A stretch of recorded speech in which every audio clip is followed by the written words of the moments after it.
Responsibility. That's what gives life meaning. It's like lift a load. Then you can tolerate yourself, right? Because look at, you're useless, easily hurt, easily killed. Why should you have any self-respect? That's the story of the fall. Pick something up and carry it. Make it heavy enough so that you can think, yeah, well, useless as I am, at least I could move that from there to there. Grow the hell up and do something useful. Really? I could do that? Oh, I'm so excited by that idea. No one ever mentioned that before. It's like rights, rights, rights, rights. Jesus, it's appalling. And I feel that that's deeply felt by the people who are coming out to listen to these sorts of things too. They've had enough of that. So, and they better have, because it's a non-productive mode of being. Responsibility, man. That's where the meaning in life is. Get your act together and do something worthwhile with your life. The more responsibility you take on, the more meaning your life has. And the higher degree of responsibility that you agree voluntarily to try to bear, the richer your life will be. And no one's ever told that, and it's the case. You know, it's like you have 4 kids, say. Well, that's plenty of responsibility. You're going to have meaning. It's going to be rough, you know, because it's complicated. You have a complicated job and you try to help the careers of the people around you. You try to solve tough problems and aid suffering and do all of that. It's like, it's weight, it's responsibility, but there's glory in it. There's real glory in it. There's deep meaning in it. And young people are starving for that because no one ever tells them that. It's like, you're way more than you think, man. Stand up, do something difficult. Do something difficult and heroic, right? Burst out of your bonds. It's like, that's a good message. It's a necessary message, because we have to be more than we are, because if we aren't, we're not going to survive. All of us have it very hard at some times in our lives. It's like, well, what's the alternative? You take responsibility for that and try to struggle uphill, because the alternative makes everything worse. It's not like it's fair. I know perfectly well that people have brutal lives. I've been a psychotherapist for 20 years. I've seen things you can't imagine, horror shows that you can't fathom, and people who have been hurt in so many ways, so many dimensions. It's like, should they be bitter? Should they be resentful? Should they become violent? These things don't help. They have to struggle uphill despite their excess burden. And it's responsibility, not guilt. You know, it's not necessarily their fault. That's not the point. It is better to live courageously than cowardly. Everyone knows that. And we know that it's better to live truthfully than in deceit. And you can tell that too, because that's also what you tell people that you love. And we know that you should pick up your damn responsibility and move forward. Everyone knows that. It's part of our intrinsic moral nature. And that nature is there.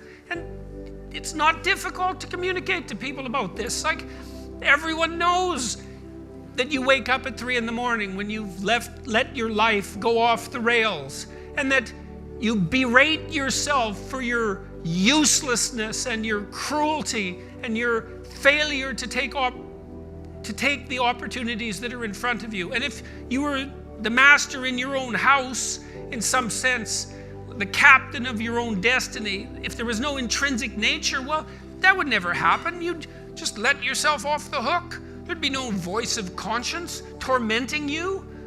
But no one escapes from that. And what that indicates to me is that, at least psychologically, we live in a universe that's characterized by a moral dimension, and we understand that well, and that moral failings have consequences, and that they're not trivial. They destroy you. They destroy your family. They destroy your community. And you can tell people that, and they listen because they know. They don't know they know. That's the thing, and maybe that's the thing about being an intellectual. You have the opportunity to articulate ideas that other people know, they embody, but they can't articulate. And that's what people tell me. You know, they say, well, you help me give words to things that I always knew to be true but couldn't say. Or they say, I've been trying to put some of your precepts into practice. Responsibility being a main one, vision another, honesty, I suppose bringing up the pack and saying, and this is the fun part of doing all of this.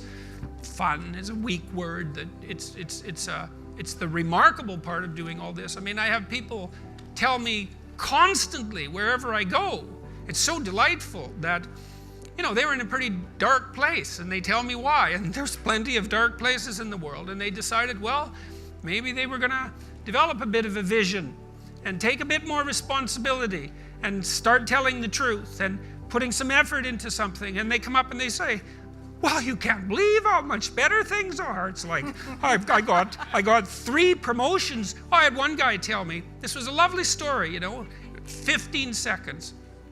He came up after a talk, he said, 2 years ago I got out of jail, I was homeless. He said, I own my own house. I have a 6-figure income. I got married and I have a daughter. Thank you. And that was the whole conversation. It's like he decided he was going to put his life together. And you know, and so you can look at that pessimism that constitutes, let's say, the core of what, well, I think it's the core religious message really, is the tragic nature of the world, the reality of suffering. It's part of the core religious message. But what emerges out of that, properly conceptualized, is a remarkable appreciation for what human beings are capable of. Like, we are unbelievably resilient and able creatures, and we do not have any conception of our upper limits. What you're trying to foster is the best in them. You want that to manifest itself across the course of their life. You want them to become continually more than they are, to see what they could be. And well, and I think that's part of the great message of the West, is that that's the ethical requirement of individual being in the proper sense, is to constantly note that you're not what you could be, to take responsibility for that, and to commit yourself, like body and soul, to the attainment of that ideal. One of the things that has just blown me away in the last year, because I've talked to lots of people live, you know, but also lots of people online, but it's more obvious live, and it's obvious in this theater as well, is that I've gone around and spoken, and a large proportion of my audience has been young men, young, you know, under 30, something like that. And I've spoken to them a lot about responsibility. And what's so odd about this is that of all the things that I've spoken about, because I can see the audience and I can feel how the audience is reacting, because I'm always paying attention to all of you insofar as I can manage that. So I get some sense of how what I'm saying is landing, you know, which you have to do if you're going to speak effectively to people. And what happens is, if I talk about responsibility, is everyone is silent, just like they are now. Silent and not moving, right? Focusing, attentive.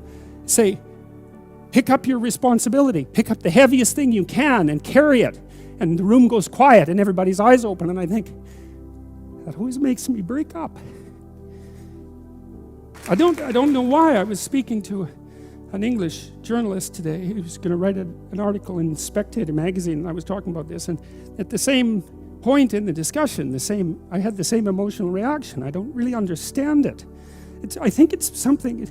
There's something about it that's so crucial, because, you know, we've been fed this unending diet of rights and freedoms, and there's something about that, there's something about that that's so pathologically wrong, and people are starving for the antidote, and the antidote is truth and responsibility, right? And it isn't because that's what you should do in some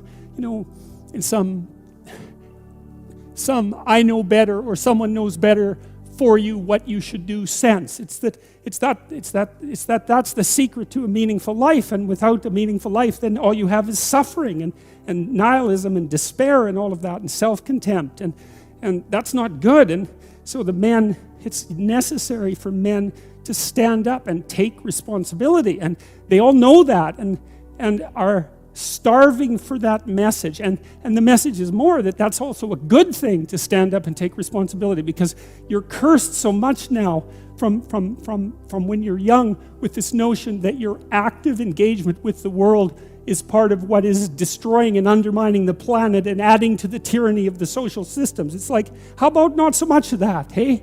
Because it's too soul deadening. It's anti-human right to the core. And my sense instead is that, if you were able to reveal the best of yourself to you in the world, that you would be an overwhelming force for good.